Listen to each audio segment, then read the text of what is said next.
Aloha, everyone, and welcome to the 42nd Annual Hawaii International Film Festival presented by Halekulani. And today's discussion with Laurent Barthelemy. He is the director of Finding Satoshi. We are really grateful to have Laurent with us. I'm just going to go over a quick sort of housekeeping bits and then we'll get started. If you are watching this and you have not already seen Finding Satoshi, you can purchase tickets for our in-person or online streaming version of this film at HIFF42. We have in-person screenings on Oahu from November 3rd to the 13th, and we have online screenings from November 3rd to the 27th, and our full schedule and information is at HIFF.org. I also want to thank the Vilcek Foundation. The Vilcek Foundation's mission is to support and promote immigrants in the arts and sciences. And we're very, very grateful for the foundation as our program partner for the New American Perspectives program, of which Finding Satoshi is a part of this year, and our special spotlight on Laurent Barthelemy. Laurent Barthelemy is a Franco-American writer and director. His work interweaves sharp visuals with deeply human stories. He was the lead artist on the AICP-winning MTV Crow. The video is in the permanent film collection of MoMA in New York. His first feature documentary, 72, stars boxing world champion Vasyl Lomachenko. In 2022, Laurent is releasing a 4-part docu-series for Havas, and his second documentary starring Willem Dafoe, Finding Satoshi. All right, welcome, Laurent, and congratulations on your second feature, Finding Satoshi. Yeah, thanks for having me. Yeah, we're really excited to show it at HIF this year. It's really great, and then to be there in person and share it with the audience. It's a rare treat these days, so it feels really good. I'm really excited about that. Me too. It's going to be a wonderful screening and great to have you here in person. Can you tell me a little bit more about how you came to tell this very unique story and how you got involved with the ARG community? Yeah, I was not an ARG player at the beginning. I've always been a gamer. I grew up playing tons of games, video games, board games, some role-playing games as well. And so I always was passionate about gaming, but I was not even aware of the 2005 game from Perplexity that this story is based on. It came through really going through Reddit and finding this story. A friend producer of ours brought it up to our attention, and we started reading about it, and we found it fascinating that at the time people had never found Satoshi. It was 2019, I think it was right before the pandemic, and we were reading that they have been looking for him for 13 or 14 years, and there was still actually a growing group online who was looking for this Japanese man called Satoshi, and they couldn't find him, and they wouldn't give up. And we thought, what resilience and how fun it is that they, after 13 years, they're still playing that game. So that was on our radar, and then things happened. I don't want to spoil it, but things happened during the pandemic, and that brought another light on the story, and we decided to jump on and make a documentary. Amazing. Yeah. So you just started to reach out to folks from this community and Yes. propose your idea. Yeah. And We reached out to Laura, who is always the main protagonist in this story. She had a website called findsatoshi.com, and we could see that she was sort of the shepherd. Even on the new on Discord and Reddit, she was the old schooler that people would come to and ask her question and say, "What do you think about that? We found these clues," and so we reached out to her pretty early on. We had a couple of talks. She's bright. She's so great. So we knew we had a great protagonist there with her, and she's a great detective and such a lovely person. Very well regarded in the ARG community. People know her. She pointed us to other people, and then we met all these very endearing players, and everybody was an amazing community. So it was great. We started talking to everyone and writing the story. Yeah. it's a documentary, but it's also a mystery. And you do a fantastic job of building the suspense as you slowly reveal information about the game and about Satoshi and I don't want to give spoiler alerts just in case anyone is watching who hasn't seen the film yet. But also I noticed that the film has a very strong visual language. And I know you do have a background in commercial work as well as documentary. Can you talk a little bit about how you crafted the visual language for this film? Yeah, I'm glad you picked up on that. So yeah, I actually spent 10 years doing design and motion graphics. That's how we got, a few pieces recognized at the time. I was in a studio called PsyOp, for those who know about animation and motion graphics in New York. And so it was kind of my craft to start with. That's how I got my start in film. And when I wrote the story for Finding Satoshi, I knew I was going to have to rely on some Zoom calls and some archives, some reconstitution. But I also thought that a really great way to tell that story is to have a strong visual language, to be engaging and to be able to retell some parts or add some drama to it and some flavor and texture. So it was very important for me to really craft that. And we worked with a great team of people, some of them in Japan. It was a very international team. We had an animation company called in Japan who helped us a lot. And yeah, we really wanted to craft something in both illustration, and we had a little bit of motion graphics in it, and that was kind of important for us to tell that story in a compelling way. So I think it really, really adds to the story in the ways that you were speaking about. And I think that's what really it's with the subject matter of the film, it definitely makes sense that you would want to emphasize. Right? Yeah, it's a game. Yeah, it's a highlight and emphasize using this visual language. When I was a kid, that was one of the first things that got me into design. Is that, as I told you, I was a gamer, and I would go into this early, Photoshop kind of like editing software, and I would try to make my own designs inspired by the games that I would play, or inspired by the sci-fi movies that I would watch. For me, that was always something like. Games inspired me to design or try something or sketch something out. So, yeah. Oh, I love that. I love that. So, another element, another aspect of the film is, of course, the narration. And I have to ask, how did you get Willem Dafoe on board with this project? Yeah, we're an indie movie, right? So we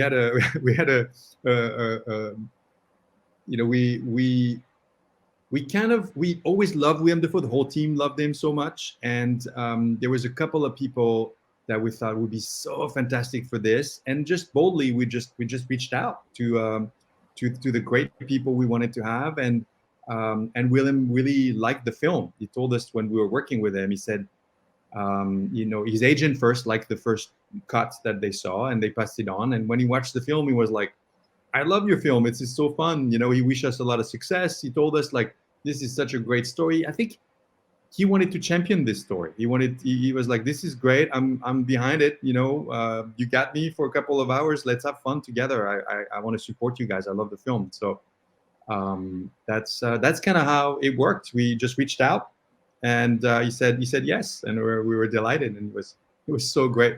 It was so great to work with him. He's such an amazing, amazing person and great actor. So it was a really great experience. Yeah.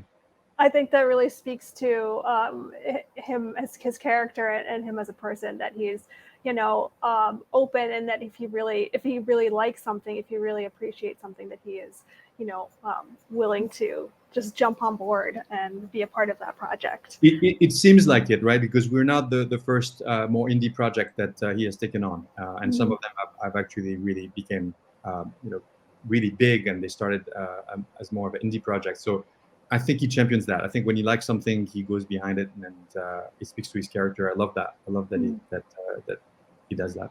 I love that too. And he has such a unique voice. It really does. It really does add something special to the film as well. It's funny because some people told me, that they're used to hear William as a villain, and because he has so many iconic villain characters. But I never quite thought about it that way. But here he's with us. He's that sort of friendlier voice. But there's just so much character and texture in everything he does, right? So it's great for the film. Adding that And I like that there's a little playfulness in his voice as well all along. You know, it's kind of matter of fact and telling us what's going on, but there's always a little wink, you know, a little playfulness, and I love that. Oh, he's also a little hinting. Yeah, hinting. yeah. Yeah. Little laughs or little things. You know, I kept some of the moments where William was reacting to the films, and I had a couple of them in there, and I think it was really great. And then, yeah, the fact that maybe I can reveal that the fact that the film is also a game. I think it's really great at the end. It was so great when he walks us through that, you know, at the end of the film. Yeah. And that's for the viewers here that, well, even if you've seen the film, but maybe you didn't catch this early on, you know, you can rewatch and look for the Easter eggs in the film as well. Yep. Okay, so I want to, you know, like shifting a little bit further into your background and career. Can you talk a little bit more about what sort of inspired you to pursue a career in filmmaking? And if there were any specific films or projects or those that were made by other filmmakers that really inspired you to pursue your passion? Yeah, we talked a little bit about it together early on. I'm really a child of the 80s, right? So I grew up with the first VHS stores and you know, watching as many sci-fi movies as I could. We would take our BMXs to the one VHS store in my town in France, and we would spend so much time there reading the back, you know, all the stories. And I watched, you know, a ton of sci-fi movies, you know, mostly at the time coming from the US. Sometimes I watch it in VO, a lot of it in French, which is funny now because I rewatch some old movies and I'm like, oh, this is how they sound like. Now that I speak English, and now that I live here, I'm like, oh wow, cool. Okay, this is what ET sounds like, or this is Back to the Future. Now, you know, I can hear there's the real voice, the voice of the character. So yeah, but I grew up playing video games and watching a lot of sci-fi movies, and I think that has a big influence on me. Sort of that 80s hopeful future and sort of vision for the future that I try to, that still inspires me, and I try to emulate that. And I think Finding Satoshi is a story in that spirit, in the sense of this is a vision of the internet that's positive. It's how we can come together and we can, as an internet communities, can come together in a common goal and do something really positive. We see a lot of examples of the other side, how social media in particular can be you know, addictive, and how it can be troublesome for almost all of us. And this is a really hopeful story on the future, and this is the story that inspired me. I'm working on a couple new things now that are also in that spirit of like, how can we think about the future in a way that inspire us? So I think those stories really had an impact on me, and those early, you know, sci-fi films had a big impact on me. Yeah, I would say. I mean, there's many films I can talk about later on in my life that had a huge influence, but this is the early inspiration for me, I think. Yeah. I love that. I'm also a child of the 80s, and I often miss the video store experience of just going and browsing and reading everything, taking a chance on something. You know what we did last time recently with a filmmaker friend of mine who's from Japan. He lives here in LA, and together we went to this VHS store here in the town. There's one sort of remaining vestige. It's not the last Blockbuster, but it's actually an indie store, and they have great curation. It's in South Pasadena. Shout out to them, actually. It's really great. They have a store here, so it's all, you know, DVDs and Blu-rays. And because we were there together, we were able to, the conversation on film and the inspiration we had was great, because we could just pick up something and be like, oh, I forgot about this one, look. And then we would talk about the film and say why I liked it. I showed him a lot of French films that were inspirations for me. And then he showed me a lot of Japanese film that he watched and that he kind of forgot. But because they were in front of us, we could actually really remember and then look at it and then watch, you know, the you know, what it's about. So we gave each other a ton of references and inspirations, and it was a really great couple of hours we spent together in that store. I love that. It's quite different than browsing on Netflix or. It is. Even if we were talking about film together, we would probably forget half of the things we've seen, but just the fact that they're physically in front of us was a big difference. Yeah, I definitely love that. So can you, I think you just talked a little bit about what sort of, drives and inspired you, how you were inspired to become a filmmaker. So at this point in your career, what inspires you nowadays as a filmmaker, and what stories are you looking to tell in your work? Yeah, so we talked about it a little bit. It's really, for me, I really want to focus on a hopeful future, make us inspired and excited for what's coming. And so I am pushing even more the sense of like, I want to talk about things that are happening today and things that matter today, but in the sense that it's projecting for like, what can we think about in the future that will inspire us? Now I have 2 kids. I'm going to have a 3rd one soon, and I really think about their future and what kind of world they will live in. And so I think all the projects that I'm writing on or that are in development right now, they all have to do with that sense of like, how can I help bring a sense of optimism for the future? So yeah, that's a really big it's a really big topic for me. Whether that includes things such as specific groups of people that are working towards positive things in the future, whether that be in terms of, say, climate change or technology or other topics like that, I think is what you're referencing. That's what I'm talking about. One of them is actually about climate change. We see the predictions are quite dire, right? But there is a way, I think, for me, I'm trying to find a way to tell the story about climate change that could be really empowering and exciting. Kind of like, to put it in a nutshell, one of the projects I'm working on is, it's kind of like, we need a moonshot for climate change, but we've done it. We went to the moon when we decided to go to the moon. So it's a little bit in that spirit where I'm writing something right now that's halfway between documentary and fiction, and that is trying to be this empowering thing about the future, where we can look at it and be like, I'm really proud to be part of this group of people, all of us here on Earth, that we can do this. There are so many things that show us that we can do it. So that's one of them that I'm working on, and then with always a little bit of playfulness, like I like to do, like you've seen in the film, and that's one thing.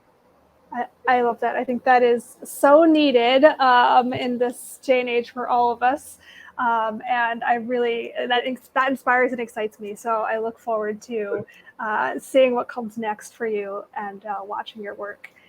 So I think that's it for our questions today as part of our Q&A. But Laurent will be with us at HIFF in person. So if you do happen to be watching this, please, before November 12th, please come down November 12th. We'll have an in-person screening of Finding Satoshi with Laurent in person. And if you have any questions, you can ask them. So please join us that day, or you can watch this film online from November 14th to 27th, HIFF.org. That's where you can find tickets and information.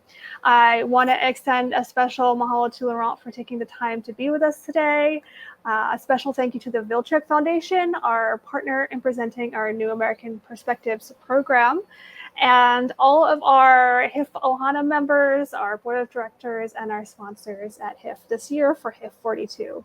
So thank you so much again, Laurent, for being with us. Thanks, Anna. Thanks. It was really great talking to you. Yeah. Thanks to HIFF. Yeah. Thanks to everyone. It was really good. Thank you. Thank you so much. Have a wonderful day. Bye-bye. Bye.